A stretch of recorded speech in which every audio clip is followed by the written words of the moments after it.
Masuk Quran surat Al-Baqarah ayat 25. A'udzubillahi minasyaitonirrajim. Wa basyiril ladzina amanu wa 'amilus solihati anna lahum jannatin tajri min tahtil anhar. Kullama ruziqu minha min samaratir rizqa qalu hadzal ladzi ruziqna min qablu waktu bihi mutasyabihaw walahum fiha ajwajum mutahharatu wahum fiha khalidun. Dan gembirakanlah orang-orang yang beriman dan beramal saleh bahwa untuk mereka adalah surga-surga yang mengalir di bawahnya sungai-sungai. Keras kepala nerakalah ancamannya, sedangkan kepatuhan dijanjikan masuk surga. Adapun yang diajak buat kepatuhan itu ialah hal yang masuk di akal dan hal yang keselamatan hidup sendiri di dunia ini, bukan memaksa yang tidak dapat dikerjakan. Tiap-tiap kali diberikan kepada mereka suatu pemberian dari semacam buah-buahan, mereka berkata, inilah yang telah dijanjikan kepada kita dari dahulu dan diberikan kepada mereka akan dia serupa. Baik juga kita ketahui pendapat lain di antara ahli-ahli tafsir tentang mafhum ayat ini. Penafsiran Jalaluddin As-Suyuti membawakan arti demikian.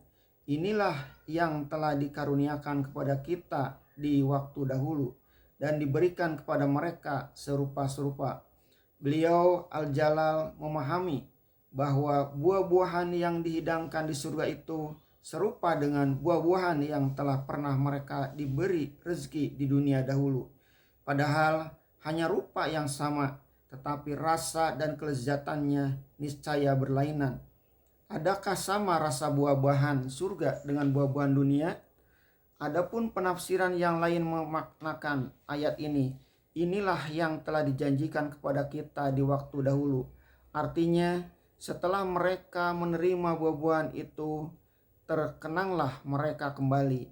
Memang benarlah dahulu waktu di dunia Allah telah menjanjikan itu buat mereka dan diberikan kepada mereka berbagai ragam. Dan untuk mereka di dalamnya ada istri-istri yang suci. Setengah ahli tafsir menafsirkan pengertian suci bersih di sini ialah istri surga tidak pernah berhaid lagi sebab haid itu kotor. Tetapi sebaiknya kita memahamkan lebih tinggi lagi dari itu. Sebab setiap kita yang berumah tangga di dunia ini mengalami bahwa betapapun bersih hatinya seorang istri, cantik rupanya, baik budinya istri di dunia kita ini, tetapi perangainya yang menjemukan mesti ada juga. Sebagaimana pepatah Melayu, tidak ada lesung yang tidak berdedak. Tidak ada istri yang tidak ada cacatnya.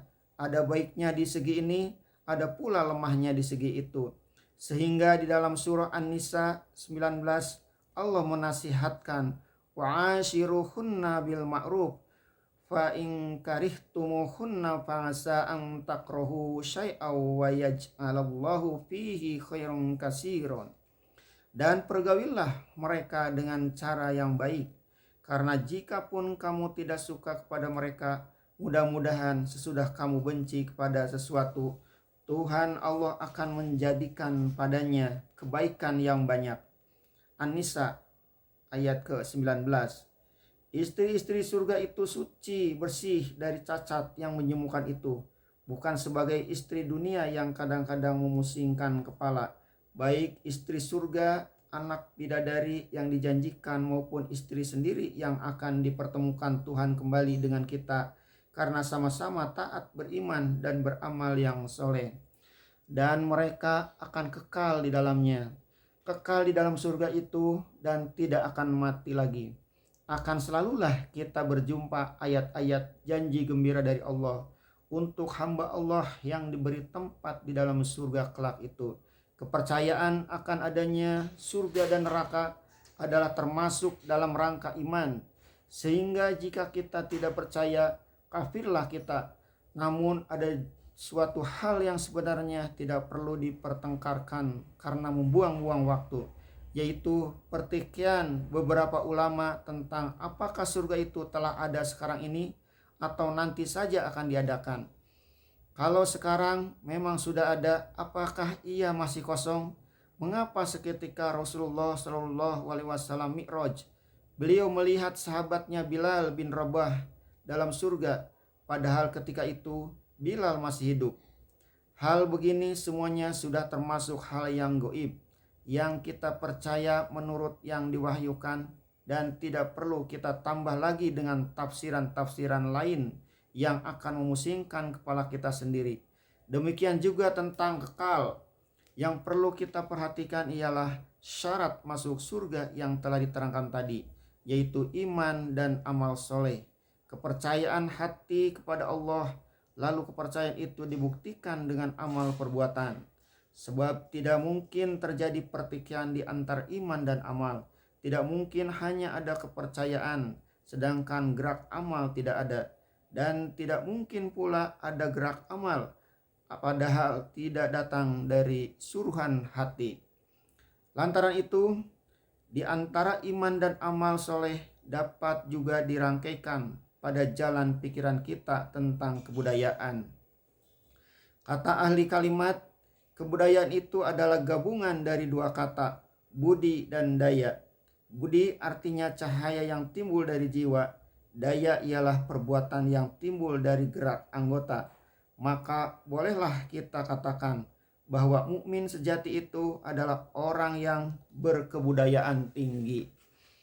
Sedangkan sekarang tinggal perhatikan kita pada usaha nenek moyang kita meresapkan iman itu ke dalam bahasa yang kita pakai. Dalam bahasa Arab, kata nar dan kata jannah, keduanya mempunyai dua arti. Nar dalam alam kenyataan diartikan api yang berarti neraka. Jannah dalam arti duniawi ialah taman indah. Sedangkan dalam pengertian akhirat artinya surga. Karena nenek moyang kita mempunyai dua kalimat pusaka dari agama terdahulu untuk alam akhirat itu, yaitu surga dan neraka, yang keduanya dari bahasa Sanskerta. Maka untuk jannah akhirat kita artikan surga, sedangkan nar akhirat kita artikan neraka. Kemudian oleh pengarang-pengarang Islam zaman Aceh, setelah kita memakai huruf Arab menjadi huruf sendiri, ditulislah surga itu dengan huruf shin, ro, dan kaf pakai titik. Lantaran itu, kebanyakan pengarang-pengarang Islam yang datang kemudian, termasuk penulis tafsir ini, lebih cepatlah tangannya menuliskan menurut ejaan huruf Arab atau surga, yaitu surga bukan swarga atau sawarga. Ingatlah bahwa ini adalah pemakaian dan perkembangan bahasa belaka. Adapun hakikat yang sebenarnya Allah jualah yang mengetahuinya.